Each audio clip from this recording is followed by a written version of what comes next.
Hey everybody, welcome back to Video Game Esoteric in our long-running series, the Unported Playlist, where I take a look at my favorite unported arcade games of all time.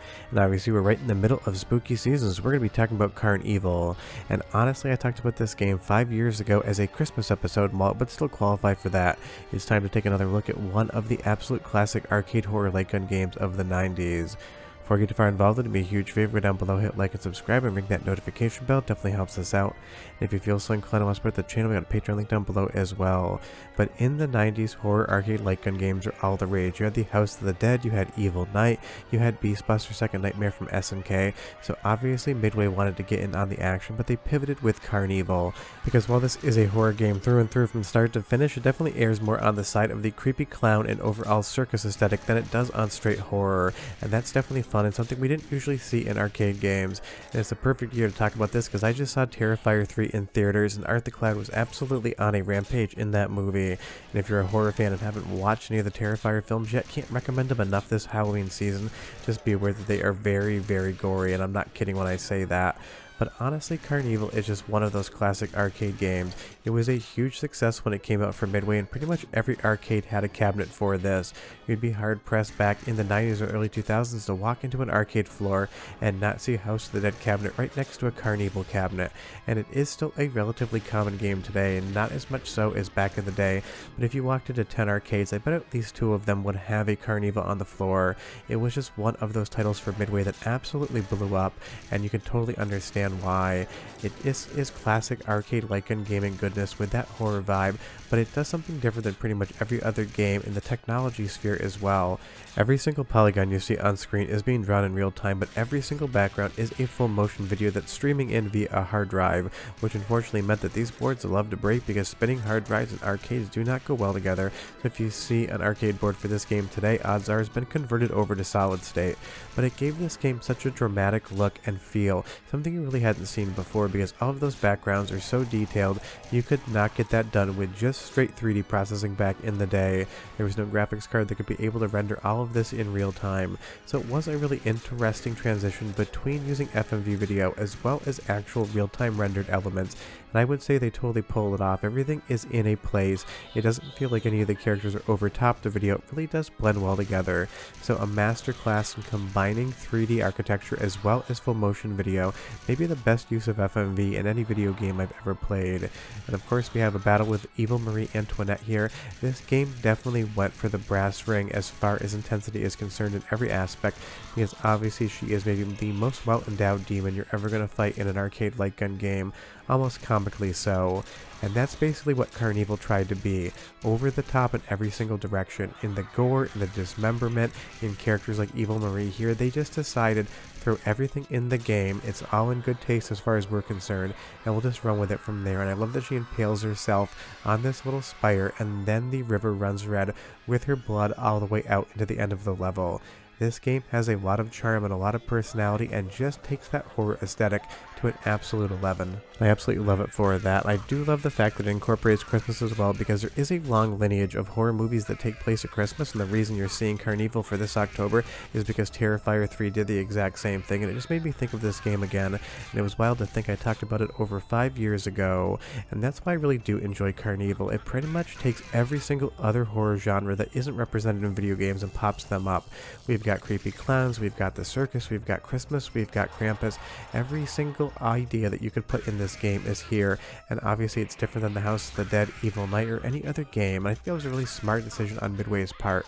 They made this thing absolutely unique, and I love all of the destructible enemies and all of the gore effects. You can have somebody running around just basically with a brainstem and an eye at certain points, and it just works. And the music definitely fits with the overall weird tone and vibe of this game as well. Go ahead and listen for 45 seconds, and I'll be right back with some more. I'm Smiling Bob. How may I help you? I'm a dancer. Oh, that's gonna suck. Can I?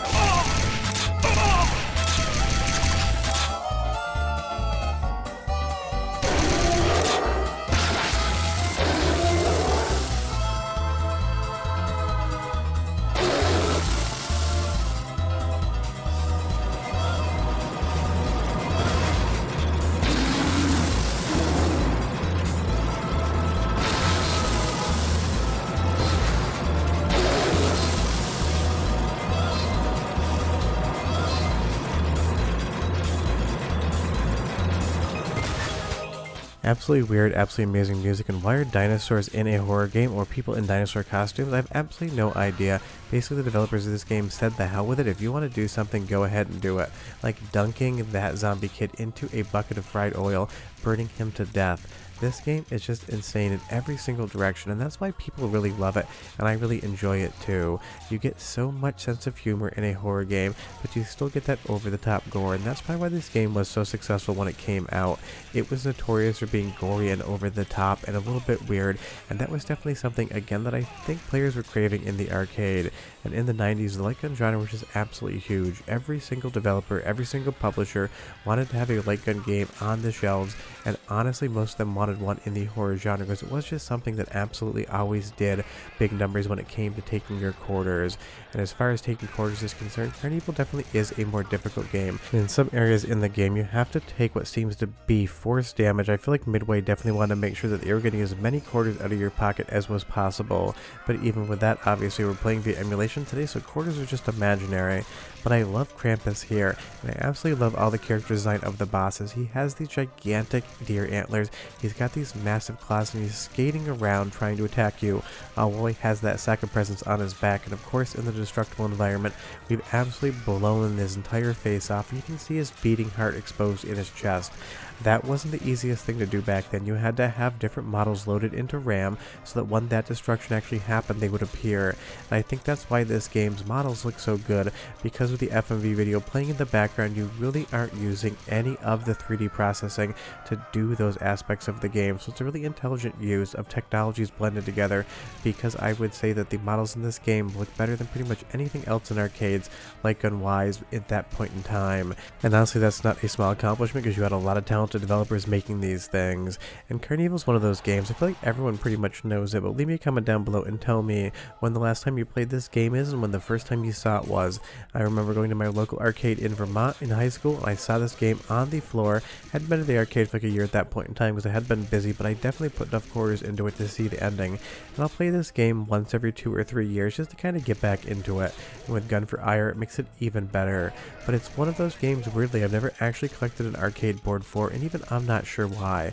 I love pretty much everything arcade light gun gaming, especially in horror, so it seems like the type of thing that's a weird omission from my collection. And now thinking about it, I'll probably pick up a board this Halloween season to maybe play some real hardware and get some 4K captures as well. But I love Cyclops here with all of his different eyes that you can explode as his weak points. They basically just burst into a shower of blood. And that's why this game, again, was so well known back then and even good today. It had a tone and it had subject matter that you usually didn't see, including all of these different tortured zombies and the dominatrix and S&M zombies as well. It is kind of a really interesting look, and this here in particular definitely was pushing the envelope for what was acceptable back in the day. And I'm sure that's another one of the reasons it never got a home port, but honestly, you would have needed the Dreamcast to do this thing justice, and by the time that was out and popular, this game probably wasn't doing as many sales. But I'm going to give you one more soundtrack sample, but I love that he gets pushed into that grinder there, and that's what's filling up the bowl for the next boss. But here comes the music, it's quite good, and I'll be right back.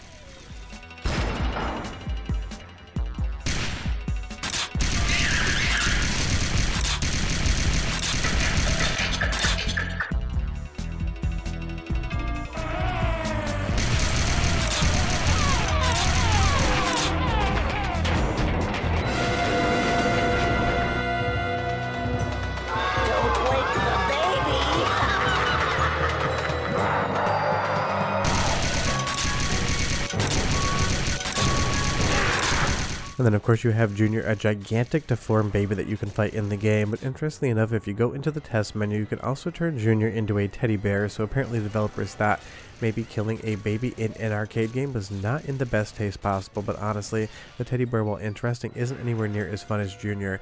And I love his death animation here. You blow him back into his electric chair crib, and he basically turns into a chunk of cindered meat that collapses on the floor. That's when you get into the 4th level and the ending of the game. But CarnEvil is just one of those absolute horror classics. If you think arcade games in the horror genre, this 100% is going to pop into your head. And if you look up any of the best horror arcade games of all time, this is going to be right on the top of the list with The House of the Dead and Evil Night. I saw a few lists mentioning Evil Night this year when I was looking to see if there's anything I had ever missed. And honestly, I'm not sure if that's because I've been doing videos on it, but I'm glad Evil Night is getting the same love and attention it deserves like every other game that we talk about on the channel. But Evil Night is just such a fun game, and it is such a midway game. The over-the-top violence a la Mortal Kombat, the fun use of technology, and that American design aesthetic. When most games on the arcade floors were made in Japan, Midway definitely had a very different feel, look, and gameplay style, and that was always appreciated. And you even get this little cut sequence here before you take on Token Taker, a very fun and very stupid boss name in equal measure. So if you've never played CarnEvil before, I can't recommend it enough. It's the perfect game to load up this Halloween season, especially if you have a friend over, because clearly it is a two-player game. Whether you use a controller, a mouse, or a gun for IR, or a Cinnamon-like gun, the only wrong way to play this game is not to play it in the first place. When I think Halloween, I think this game, even more so again this year because Terrifier 3 was out. And this feels like that cheesy 80s horror movie aesthetic married to a 90s video game aesthetic with the full motion video and the rudimentary but still really fun looking 3D for its time and era. And any game that has skeletons running towards you that you can shoot has got to get a 10 out of 10 for me. But if you have any questions or comments, leave them down below. But again, you tell me, have you ever played this game and when the last time was? I feel like for all of the games we talk about on Unported Playlist, this is getting near to the popularity of something like The House of the Dead as far as arcade games that are remembered from back in the day. And I absolutely love Token Taker's death animation here as well. He shoots up all of these fireworks at you, which are almost impossible to hit all at once. But as soon as you take his life bar down to 0, he gets knocked back into the ship's propeller and turns into an absolute bloody mist of chunks of meat. That is just so much fun. It is one of those things. I remember the first time I saw that, and every time I see it, I am still amused by it. So if you're looking for a fun new arcade game to play this Halloween season, or if you haven't played CarnEvil for 10-15 years, now is the time to give it one more shot. It's everything The House of the Dead isn't in the best way possible. Basically just the same game with a completely different tone. But short of that, we're done. We're going to pop one more coin in. We're going to do it all over again. I'll see you guys next time though. Bye-bye.